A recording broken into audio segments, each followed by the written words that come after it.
The White Bears are a 26th founding chapter, founded as a direct response to the Tau Empire's sudden and rapid expansion into the Ultramar sector. Based on the planet Kothi, they protect the space east of the Tau Empire from any expansion attempts from the Tau Empire deeper into Imperium space. They are the byproduct of an attempt to stabilize and fix the flaws in the Ravengard gene seed by splicing in the gene seed of the Imperial Fists in place of the isolated and known flaws in the Ravengard's gene seed. Due to the nature of their chimeric gene seed, supply and creation of it is painfully slow and complex, causing supply of it to be limited at best. Recently, they have been working alongside the Ordo Theoreticus to help gather information in potentially hostile environments. Their home planet Kothi exists in the outer orbit of a sun with an elliptical orbit, causing it to have short mild summers and long, deadly cold winters. The world to most outsiders would easily be branded as a death world, but to the locals it is more than hospitable. The world's surface has been largely untouched by the inhabitants, leaving nature to coat the alpine tundra in sprawling forest of giant pine trees, dwarfing even the mightiest trees once described growing on Terra. The wildlife is similar to that as well. Giant bear and deer-like animals roam the mountain ranges. Various alpine birds and razorwings glide on the valley's icy winds, preying on the smaller wildlife and the Great Lakes fish. The majority of Kothi's inhabitants live beneath the surface, utilizing the heat of the planet's large core to power its few subterranean manufactorums that provide the resources to keep the planet going, and the artificial farms used to produce the basic amount of food to keep the populace alive. For a long time, the Tau had visited the planet, unable to find human life there when they landed, and then they marked it for expansion. Initial settlements didn't last longer than a single summer before the winter claimed the settlers. A decade into the Tau's attempts to colonize was when first contact was made by the populace of Kothi, when hunters from an underground city stumbled across a landing manta, deploying earthcast and firecast elements to the surface. Once the manta had left, the hunters emerged, seeking to question the Tau settlers. To the hunters' surprise, the Tau sent spoke perfect Gothic, and their leader, Aun Urlo, explained their intentions. The hunters dismissed the Tau's offers to embrace them into the greater good, and reminded them that winter was coming, and that they would not survive before they left to return to their city. The Tau did not take kindly to the humans' refusal and marked the planet for war, bringing in the might of the Vashia Sept upon the planet. In response, the Imperium released the White Bears chapter to defend the planet, being the only suitable force available despite only being in its infancy, with less than half the chapter fully equipped or fully trained. They were pushed into battle, hastily formed into companies of scouts, those lucky enough to be fully trained and armed, forming the veterans of the chapter. Underarmed and undermanned, the chapter had to resort to a defensive and guerrilla-style warfare, spending a large amount of their time training and learning from the locals, often integrating with them to form strike forces, isolating and killing Tau cadres with precise firepower from well-planned ambushes. However, the well-equipped and well-trained might of the Vashian Sept weren't held back completely. They slowly pushed through the forests, exterminating the hidden pockets of the planet's defenders. Within a few months, the forces of the Tau Empire controlled half of the world. However, this was as far as the Tau managed to get as winter came. The full might of Kothi's populace rose up to launch their own attack on the Tau attackers, civilians well-versed in hunting, planetary defense, and Astartes alike picking up whatever arms could be scavenged, regardless of if it was Tau or Imperium built. And with the Arctic blizzard ravaging the Tau's outposts, where their battle suits could no longer function due to the frost, they swarmed, killing the defenders with the horrific brutality only a planet under siege would know. The engineers and mechanics of the planet utilized the Tau's tanks, repairing the ones that could be repaired and deploying them against the cadres. The Astartes pushed their bodies and systems to the limits, accessing vantage points and ambush points not even the locals could dream to reach before they would perish in the cold. By the end of the winter, the Tau had been pushed back to their staging area. As spring came, however, so did the Tau reinforcements, and the Tau began pushing back once more. Any attempts from Gothi's defenders to contact the Imperium were met with silence.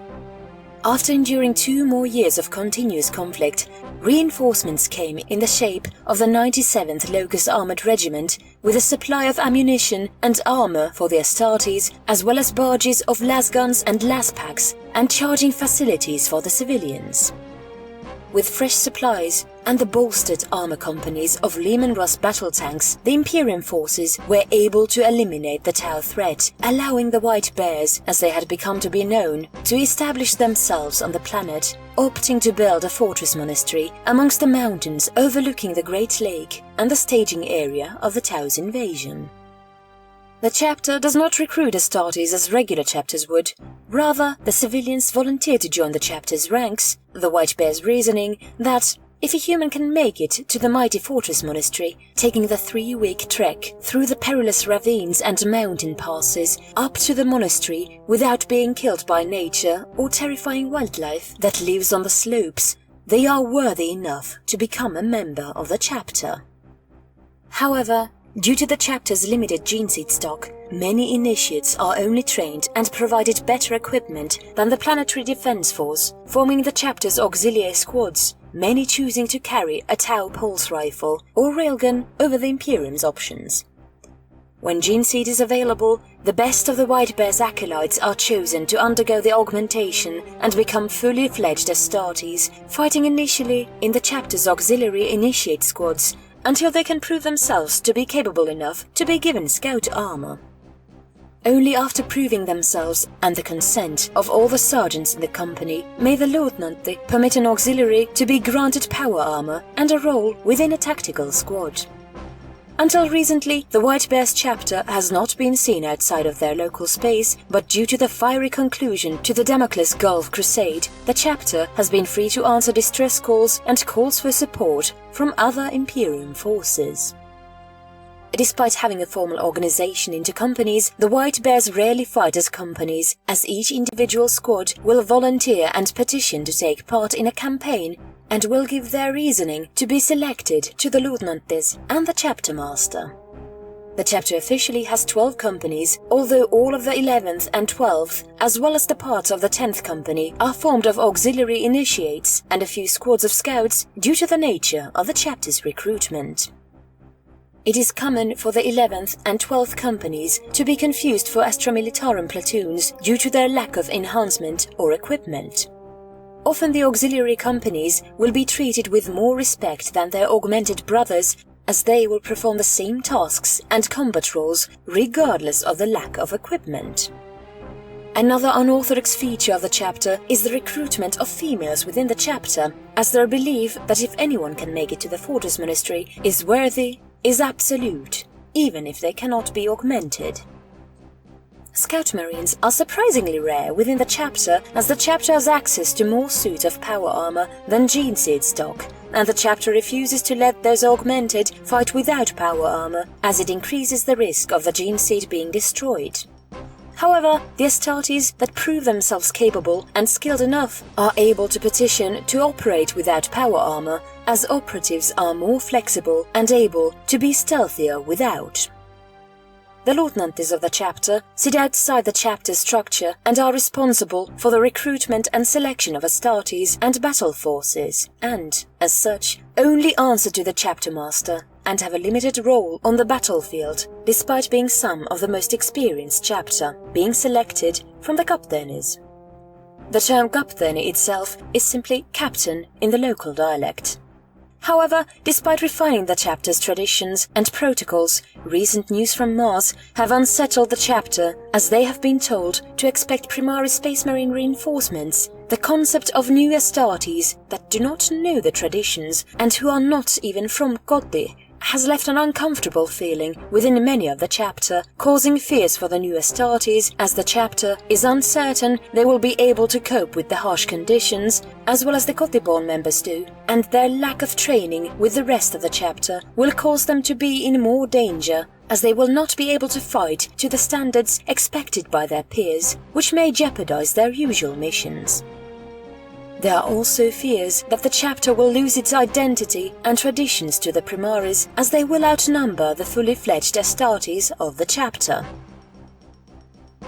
792 M41 Defense of Trora 9.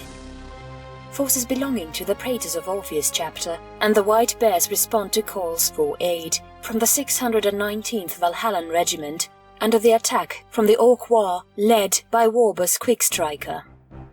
Due to the little communication between the two chapters, the Praetors suffer heavy initial losses after assuming the White Bears would follow the Codex and reinforce them in a typical fashion.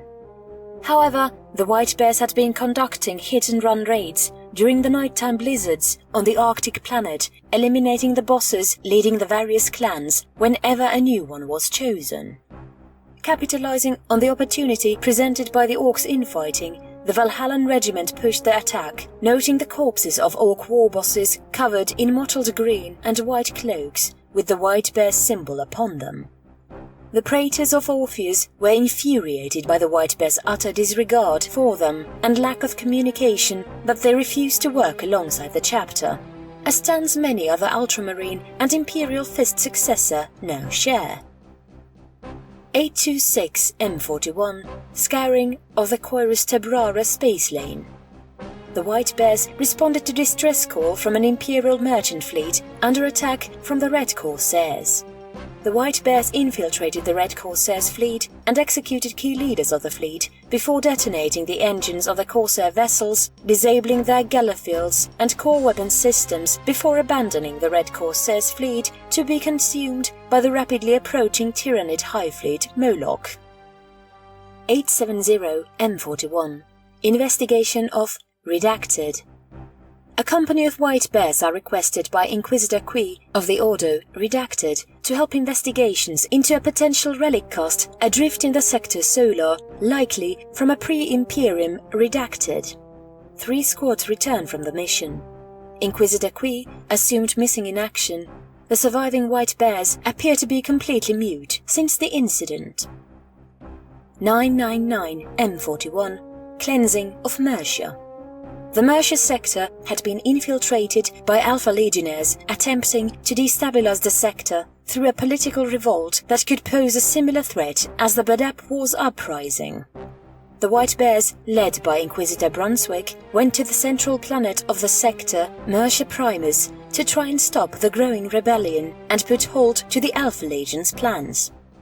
However, the Alpha Legion turned this to their favor, using the presence of the Astartes and Inquisition to fuel the fires of rebellion. With the planet in open revolt, the Alpha Legion began putting pressure on the Inquisitor to call for more support and escalate the situation, turning the revolt into an open war, which would be costly for the Imperium as the White Bears infiltrated the ranks of the revolutionaries to try and convince them not to rebel. The Alpha Legion moved on to their next stage, teaching the rebelling populace psykers how to weaponize their powers and skills, encouraging them to summon demons and taint the planet.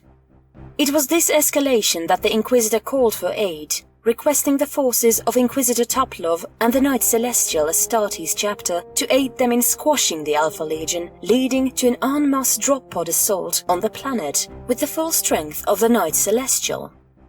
White Bears reserves and the personal guard of Inquisitor Tuplov onto the Alpha Legionnaire's position, as reported by the White Bears infiltrators. The simultaneous and accurate, unexpected strike from the Imperium's forces caught the Alpha Legion off guard, leaving them to fall back to their central government building, sacrificing the Psykers to create a portal through which they could escape and unleash a torrent of demons upon the Loyalists.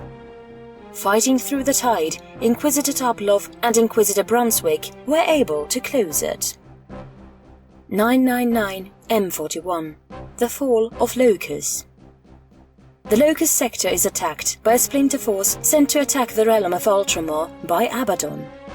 The force is led and convinced by the Alpha Legion to assault the sector, whilst Inquisitor Tuplov and a large bulk of her forces are still within the Mercia sector, as are the Knight Celestial chapter, leaving the defenders aided by the John Marines and Lamentus chapter to see off the initial attack. the Night Celestials and Toplov's forces, aided by another chapter, the Blades of Morkai, help, seemingly pushing the Chaos forces out of the sector. However, it quickly transpires that the forces of Chaos are retreating and were only there to draw the Loyalist forces to the sector to be consumed by the newly opening Cicatrix Maledictum. During the conflict, Inquisitor Toplov is mortally wounded and the Night Celestial chapter is assumed lost. The White Bears suffer heavily from the neighboring sector's destruction, as the main source for supplies was the forge world of Locus 9.